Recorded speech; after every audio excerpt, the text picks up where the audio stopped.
Sa gitna ng luntiang kabundukan at matatarik na dalisdis sa bayan ng Valencia sa Negros Oriental, Tay, isang hamon ang araw-araw na hinaharap ng mga residente, ang transportasyon.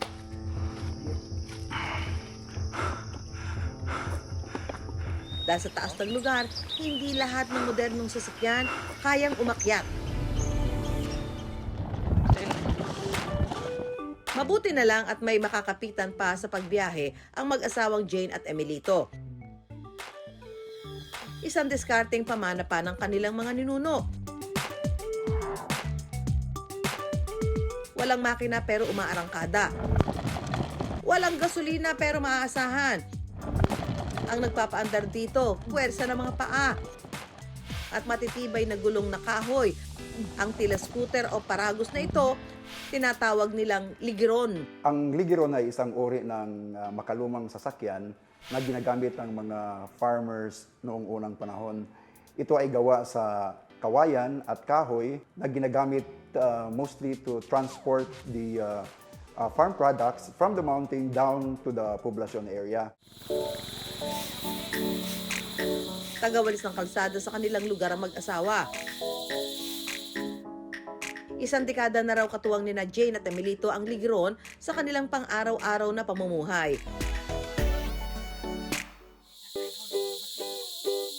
Maaga pa lang, abala na si Emilito sa paghahanda ng ligiron. Tinitiyak na maayos ang mga gulong at matibay ang buong kaha para kayanin ang kanilang bigat. Dati, gamit nila ang ligiron para pagsakyan ng nyog at kopra. Ito ang sasakyan namin pupunta sa aming trabaho at sa kapalingki. pag mamalingki kami. Marahang ibababa ni Emilito ang ligiron at kapag ito ay naibaba na, si Jane ang may hawak ng manibela. Yung ginagamit namin yung paa namin. Ng break, pag-break. Direct. Habang mabilis na sasakay pa upo sa kanyang likod si Emilito. Mukha lang delikado, mahigpit na yakap ni Emilito sa kanyang misis na kanyang nagsisilbing proteksyon. Bukod sa laking tipid sa pamasahe, masaya raw ang mag-asawang Jane at Emilito na napapanatili rin nilang buhay ang isang mahalagang kultura ng kanilang lugar, lalo't iilan na lamang silang gumagamit ng ligiron bilang transportasyon. Ilang sandali pa, ligtas din silang nakarating sa kanilang destinasyon. Tila na paglipasan man ng panahon ang katutubong sasakyan ng mga taga Valencia sa Negros Oriental, ang ligiron.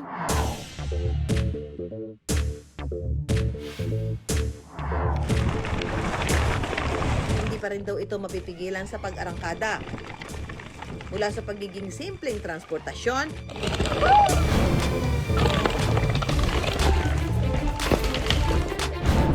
naghahatid na ito ngayon ng hindi matatawarang saya at adrenaline rush para sa bagong henerasyon.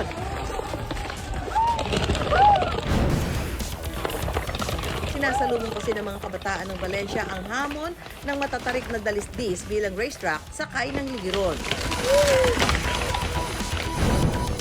Isa sa next-gen racer at tagapagsulong ng ligiron ang 24 na taong gulang na si Vince. College student at content producer ng Ligiron Extreme. 8 years old pa lamang. Mahilig ako dito kasi dito sa amin talagang marami talagang naglalaro ng ligiron. Dahil walang preno ang sasakyan ito maliban sa swelas ng tsinelas o sapatos, hindi maiiwasang sumemplang at magkagalos at pasa. Pero para kay Vince, bahagi ito ng makulay at humahagibis na sining ng ligiron. Itong ligiron is parang extreme sport talaga, so hindi natin maiiwasan na merong peligro. Hindi maiiwasan magkagalos, scars, madidisgrasya. Okay lang naman kasi parte ito sa pagiging bata.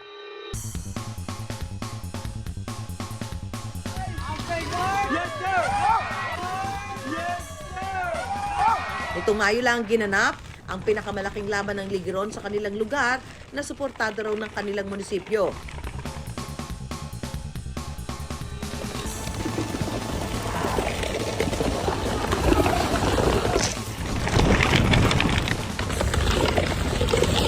Sa halos 100 ng Ligeron na naggirian at nagunahan sa dalisdis,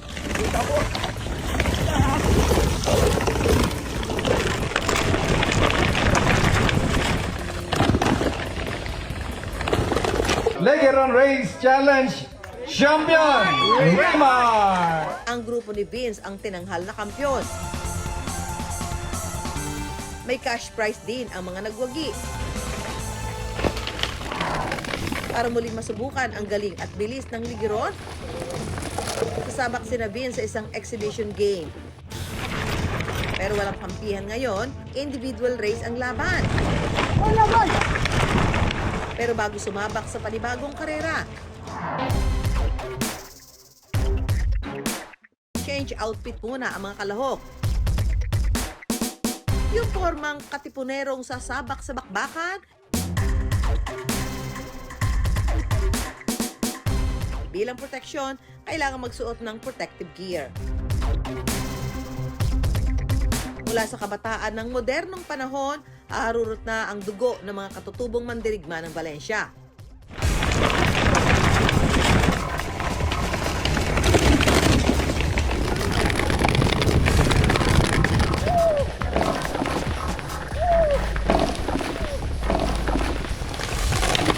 Sulong mga mandirigma! Sa bilis ng pagbulusok ng Ligeron, walang takot nilang tinatahak ang mabatong dalisdis na daan. Dahil lang ang kanilang tapang, sining at kawayang manibela. Ang dalisdis na may habang 1 hanggang 2 kilometro, 2 minuto lang binaybay ng mga Ligeron.